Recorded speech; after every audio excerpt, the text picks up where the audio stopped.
Councillor Bill Groves, what was the purpose of inviting our MEP Martina Anderson into the constituency today? Well, we invited her in to give Martina an opportunity to bring Europe to the people. It was a commitment she made whenever she took over as the MEP, and she has majored on that right across the north. This is an opportunity for community groups, small enterprises. Martina has agreed today to meet with them at the launch of her booklet, which is named A Gateway to EU Funding. And what do you expect people to be able to get from the likes of this engagement today? Well, today's about giving people information. It's about directing them in the right way towards possibilities for funding for all their organisations, giving them the right contacts. A lot of people at times, where European funding is concerned, are apprehensive because of the apparent complexities around applying for this type of funding. This is an opportunity. It's a way for Martina to break it down, make it simple for community groups, voluntary organisations, small and medium enterprises to access this funding. The genesis, I suppose, of this document came from a meeting that I had with West Belfast Partnership representatives. And at that meeting it became very clear, as it has been doing to me when I've been engaging with other organisations, it's become clear to me that they didn't have the information that they need to tap into EU funding. And I committed that day that part of my pledge of bringing you to Europe and Europe to you would be to produce a European document that would be easy read, accessible for everyone. It's on the MEP site, martinamep.eu, and everyone can get access to it, and there are also going to be a number of hard copies going around the areas. And primarily the document sets out in very simple terms the kind of funding streams that people would know about that are coming to the north. But it's given them information about the cut that has taken place across those programmes. For instance, Peace, there's 100 million less in Peace 4 than what there was in Peace 3. Now that's going to have a big impact when you consider from 1995 to 2013 there have been 22,000 individual projects that have emanated from the European peace funding. So that shows you what peace funding has done. But what's concerning me as the only MEP in the north who voted against the cuts, and when you consider Fianna Fáil, Fine Gael, Labour, the DUP, the UUP, and two of the independent candidates, the Irish MEPs, all voted in favour of these cuts. I know as someone who is a resident of the Bogside and who has a deep appreciation of what these funds and what these organisations bring to our community, I am concerned that the cut of these funds is going to result in the organisations not being able to deliver for people in the Colin, in West Belfast, East Belfast, South Belfast, North Belfast, Derry, Antrim Down, Armagh, Fermanagh and Tyrone.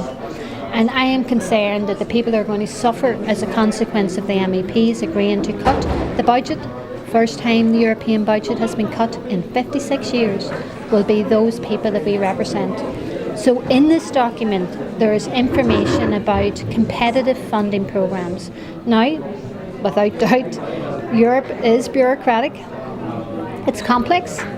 But what I wanted people to do was to help them and assist them in navigating their way and to go through the gate, have the information and be more informed so that they could identify potential other funding streams that are by their very names competitive, but they're not made any more difficult or more competitive for us here in the north. And in the north we are very, very good at doing what we do, at producing quality applications. So I want them to have the information early.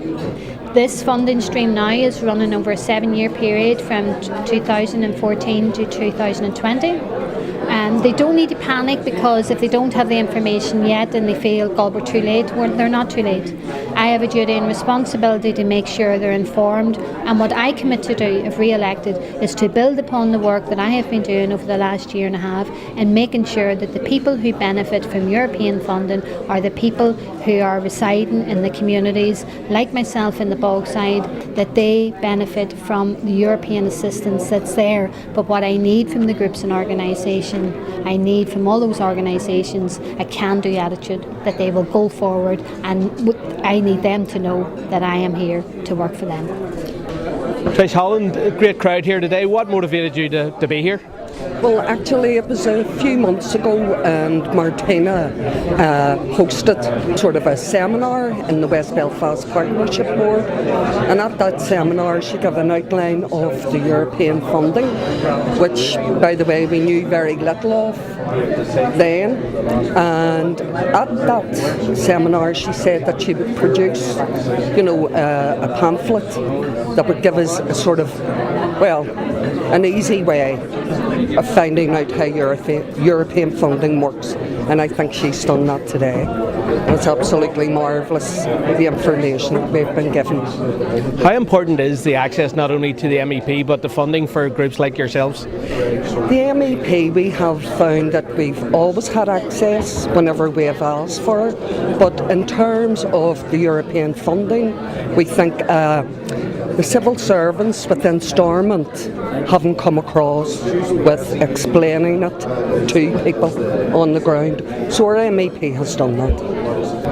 The importance of being here for our group was that we are being pushed in a direction of sustainability. It's very hard to be a community group and to sustain yourself, so any kind of opportunities to get additional funding to provide additional services, additional resource to local community can only be a good thing. It's amazing that Martina has put us here in the one template, because I've tried to go through the websites, talk to officials, and it has been very, very difficult. I didn't really know what direction to go in, where at least this gives me a framework to work towards, how to work with local people to meet the needs and resources attached to that. In terms of not being able to access the potential funding streams from Europe, what would it mean to your group, medium to long term? Well, within our group is that the majority of our funding comes in next year. Where do we go? We're an organisation that has 40 staff members. So if we don't get funding, what happens to them 40 staff? What happens to the services that we're providing? We're doing 990 hours service provision a week. Does that all go? I need to look at where is the opportunities that I can bring in, stuff that will help to sustain us in the future. I'm working on a plan that over the next 3 to 5 years that we will have half the organisation self-sustainable, and Europe will hopefully help towards that funding, will help towards that kind of regeneration, but we need that money. We've had somewhere in the region now of over 60 funding meetings, because as each one we've been doing, we've been realising that people don't know the information that's even in this document as a starter.